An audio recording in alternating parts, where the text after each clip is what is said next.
we're going to talk about tracking shooters' rolls, including yours. Maybe you've often wondered, you see on some of the boards posting and so forth, a shooter, well, I was in a casino today and I had a 32 roll hand, or I had a 40 roll hand, or I had two 17 roll hands, and you wonder, well, how do they know how many rolls they have? There's a way you can track your rolls and everyone else's rolls, and it's kind of a fun thing to do, and it gives you something to do. I don't personally like to go to the table with a pad of paper and a pencil and write every roll down, okay? But what I like to do, and Pablo, my webmaster, he does this too. When we both go out, generally he's the one that does this. We don't both need to do it. So what we do is we put a chip in an empty rail, in an empty rack, and 6 chips designate the 6 different box numbers. Start over here, the 4, the 5, the 6, the 8, the 9, and the 10. Now as the numbers are hitting, say a 6 is rolled, you peel a chip back. So now you know the 6 has been hit. So now the 10 gets hit. So you pull this one back, the 10's been hit. So now the 6 is hit again.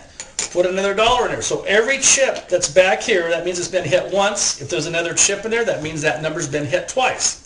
So if you get into a situation where, say, there's the 9, and it got hit again, if you see a red chip in there, so we've got a red chip there, that means that 6 has been hit 5 times. Now if you have a crap number, what I do is I put my crap numbers over here, and on come out naturals, I put them over here. That way you can count how many craps were thrown during that session, how many natural winners, 7s or 11s were thrown, and then you can get a count of how many numbers were thrown on the box numbers.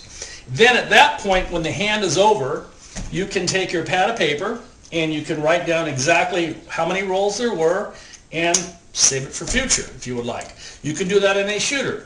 And this way you can see, if you don't want to get in the game right now, you want to see how the table's going, this is an excellent way to do it. Count the rolls, see which rolls, see what number is a signature number, see which one's a hot number. So if the guys are throwing inside numbers, you may want to start making some bets on the inside numbers. Kind of gives you a track, kind of gives you what's happening on this particular game. If you're doing this and you don't bet right away, so the guy establishes a point, say an 8, now all of a sudden he 7's out, okay, there's 2 rolls of the dice, bingo, you haven't even made a bet yet because you haven't seen which way the game is going.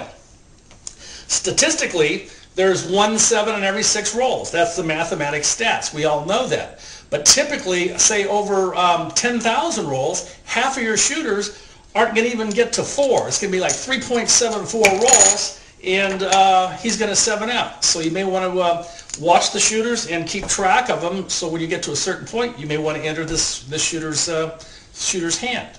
So it gives you something to do. It's kind of fun. It looks a little funny, though, if you've got like 6 of you there and you're all doing this. So I recommend, when Pablo and I are out, he likes to do it, so I just let him do it. When I'm with other students, I pick 1 or 2 of them, say a 1 on the right of the stick and 1 on the left of the stick to do it, so we can kind of see. And it's kind of interesting because, like, say Pablo's in the game before I get to the game, and all I have to do to see what's going on, look at his chips, and he's got different amounts of chips in his rack like this.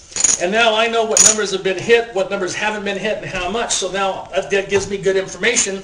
Now I can jump in on that shooter without, wondering what's going on. Now I know what's going on. Pablo, you have a question. When you do this, when you're at the table, Coach, do you use it to determine going up on bets, pressing bets, how many? Oh, absolutely. Here's how we do that. Okay, let's say that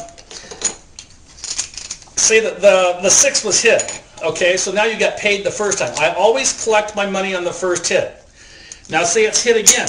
That's when I'll press, because I'm pressing with the money that I'm going to receive. And how you press, you can either go up 1 unit, you can go up the whole, power press it, go up the whole thing, whatever's comfortable for you. So always bet within your comfort, press with, what you're comfortable with. You don't have to full press. Just go, if you want to be conservative, press a unit at a time. I'd rather not flat bet. This way here, when you can press and when you're going to collect. So every other one, you collect first, then press. Collect and then press. And that works out well. Just a quick story. We were in a game one time where one of our shooters was throwing the dice. He happened to have a 57 roll hand. And I did a couple come bets. And I'm looking at Pablo's configuration here, and I looked down and I had a 6 that had never been paid. He'd rolled 22 times and only hit 1 6. So this gives you good information. But the 9, he hit 17 9s in 57 rolls. So there was a lot of money made on that 9. And as a matter of fact, Tim was the shooter, and he started out with a $10 bet, collecting every other one, and he had it pressed up to the max in this game was $3,000 from $10 bet. So he made a lot of money. We all made a lot of money in those rolls that day. So that's how you can keep track of your rolls. It's a lot of fun, and then if you want to, you can write the results down at the end. So try it, see how you like it. Let me know how you do.